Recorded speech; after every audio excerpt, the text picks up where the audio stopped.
du désert lorsqu'il se met à souffler dans les dunes des déserts d'Arabie nous raconte l'histoire d'un roi que l'histoire a oublié. Ce roi s'appelait Artaban. C'était un jeune roi qui vivait, il y a fort longtemps, dans le royaume de Perse. L'histoire que le vent m'a confiée. Je vais à mon tour vous la raconter.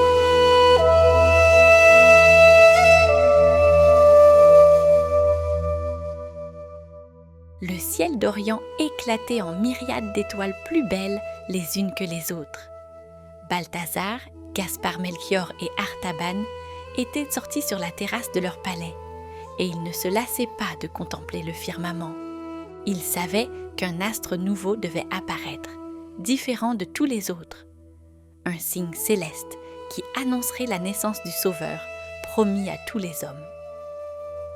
C'est le signe annoncé. C'est la promesse qui se réalise. Vite, il faut partir. Tu as raison, Artaban. Allons préparer nos chameaux. Bientôt, une magnifique caravane de chameaux fut prête à prendre le départ pour le chemin des montagnes et du désert d'Arabie.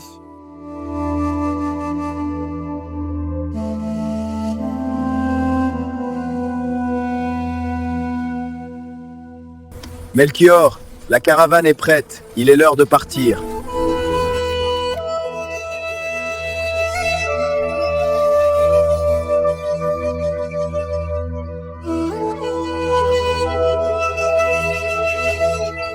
Les rois mages ne quittèrent pas des yeux le signe qui les précédait et leur indiquait la route à suivre. Ils marchèrent durant de nombreuses nuits et de nombreux jours.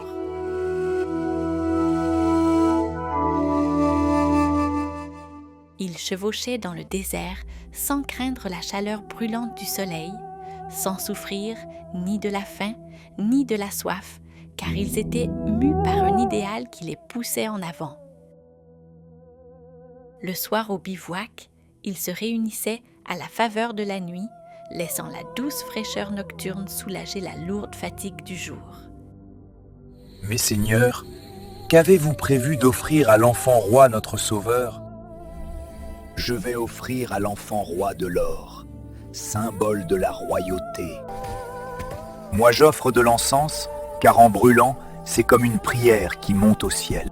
J'offre la myrrhe pour la souffrance, car il est écrit, il est venu dans ce monde pour souffrir. Et toi, qu'as-tu à offrir à l'enfant roi ? Moi, j'offre 3 perles. Une pour la charité, une pour la pitié et une pour la justice. Non. Non. Je ne les ai pas oubliés au palais. Non. Je les ai oubliés au palais. Il faut que je retourne au palais les chercher. Cela va me prendre beaucoup de temps. Va, Artaban, fais vite. Nous t'attendrons ici pendant 3 jours. Mais dépêche-toi, car le temps nous est compté. Artaban emprunta à Balthazar un de ses plus fougueux chevaux. C'était un pur sang arabe du nom de Aldébaran. Ils partirent comme l'éclair dans le désert. Il chevaucha 2 jours durant sans ménager, ni ses forces, ni celles de son cheval, pour arriver le plus vite au palais.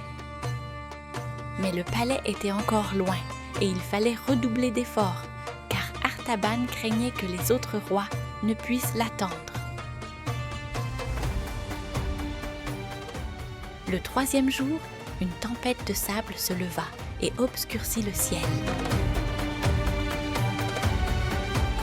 Aldébaran prit peur et se cabra. Artaban dut mettre pied à terre et tenta de rassurer le cheval. La tempête redoublait de puissance et Artaban, malgré la résistance de son cheval, continuait à avancer. Il se couvrait le visage pour se protéger du sable qui s'immisçait partout. Quand la tempête se fut calmée, la nuit était tombée. Artaban et Aldébaran marchèrent encore pendant de longues heures avant d'arriver au palais. Artaban se précipita à travers les salles du trésor pour aller chercher le trésor le plus grand qui soit, c'est-à-dire les 3 perles. Il faut que je me dépêche d'aller rejoindre les autres rois. J'espère qu'il n'est pas trop tard. Repartit aussi vite qu'il put, avec l'anxiété de ne pas arriver à l'heure. Il avait pris trop de retard, et maintenant, il craignait de ne plus retrouver les autres rois. Pendant ce temps, Melchior, Gaspard et Balthazar s'inquiétaient, car l'étoile donnait des signes d'impatience, et commençait déjà à diminuer dans le ciel. Nous ne pouvons plus attendre plus longtemps. L'étoile est en train de s'éloigner. Tu as raison, Gaspard. Il nous faut partir au plus vite. Vous avez raison. Nous laisserons un message à Artaban afin qu'il puisse nous retrouver.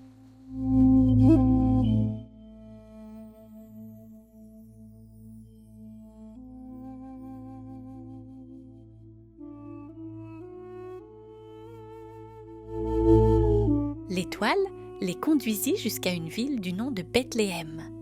Là, l'étoile s'arrêta et se mit à briller avec encore plus d'intensité, éclipsant toutes les autres étoiles au firmament. Ils surent à ce moment qu'ils étaient arrivés.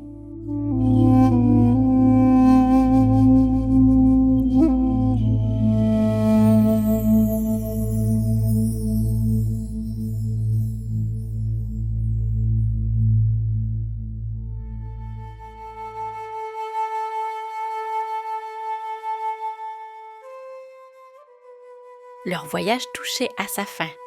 Quand ils le virent, ils surent que c'était celui que les Écritures avaient annoncé.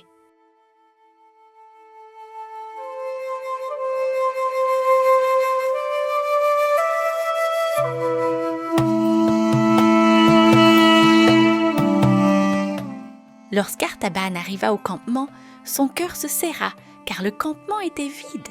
Il vit un coffre et se dirigea vers lui.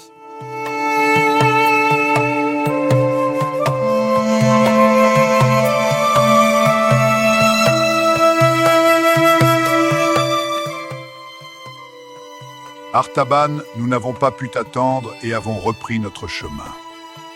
Nous te laisserons des indices pour que tu retrouves ta route.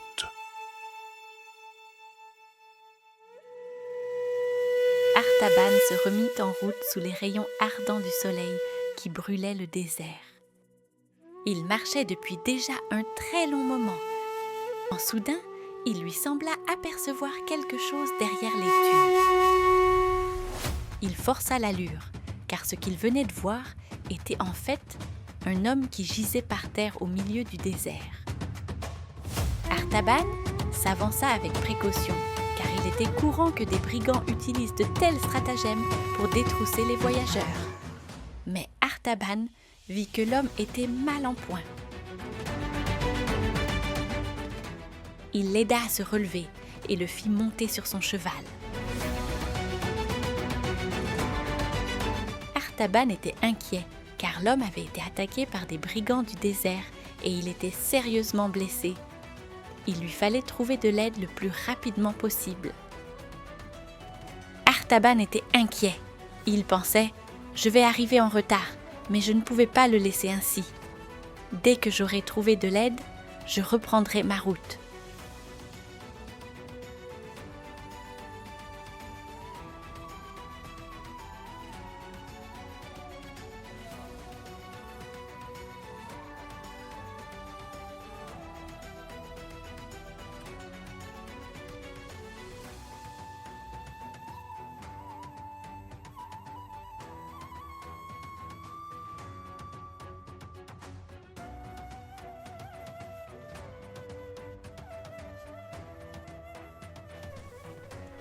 Salam alaikum, que la paix soit avec toi. Alaykoum salam. Que veux-tu, l'étranger? Je me nomme Artaban et j'ai besoin d'aide car j'ai un homme blessé avec moi. Je suis le cheikh Abdallah. Sois le bienvenu dans mon campement. Aidez l'homme qui est sur le cheval à descendre et prenez soin de lui. Artaban, viens te reposer sous ma tente et raconte-moi ton histoire.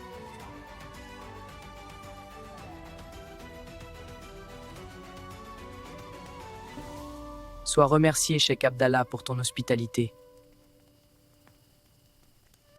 Accepte cette perle pour couvrir les frais occasionnés par les soins donnés à l'homme qui m'accompagnait. Restez avec nous ce soir. Vous êtes mon hôte. J'accepte volontiers, mais je prends congé ce soir, car demain je prendrai la route aux aurores. Artaban se remit en route aux premières lueurs de l'aube. Il était triste, car il avait donné une des perles qu'il voulait offrir à l'enfant roi.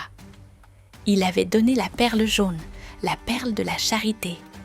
Il pressa le pas, car il avait déjà perdu beaucoup de temps. Lorsqu'il fut en vue de Bethléem, Artaban s'aperçut que la ville était en feu. Il se demanda ce qui avait bien pu se passer.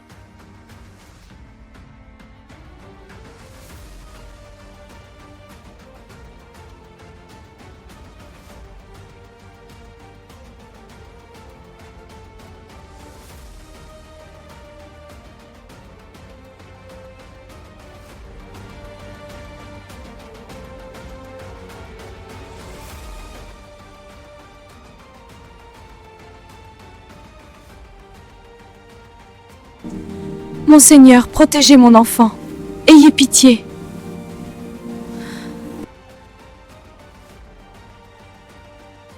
Étranger, pousse-toi, l'enfant doit mourir.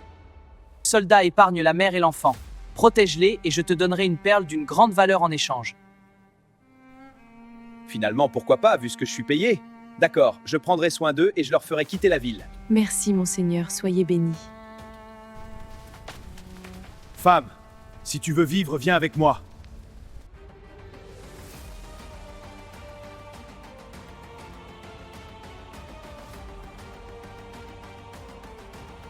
Salut à toi, berger. Que s'est-il passé ici? Pourquoi tous ces soldats en armes? Le roi Hérode a ordonné que tous les nouveau-nés soient tués. Mais où est passé l'enfant qui est né dans cette bergerie? Je sais de qui tu veux parler. J'étais là quand il est né. Un ange est venu me chercher pendant que je gardais mes moutons. Parle alors! Dis-moi où il est passé! Je ne saurais te le dire, l'étranger. Je pense que ses parents ont fui pour le sauver. Va vers Jérusalem, peut-être trouveras-tu sa trace.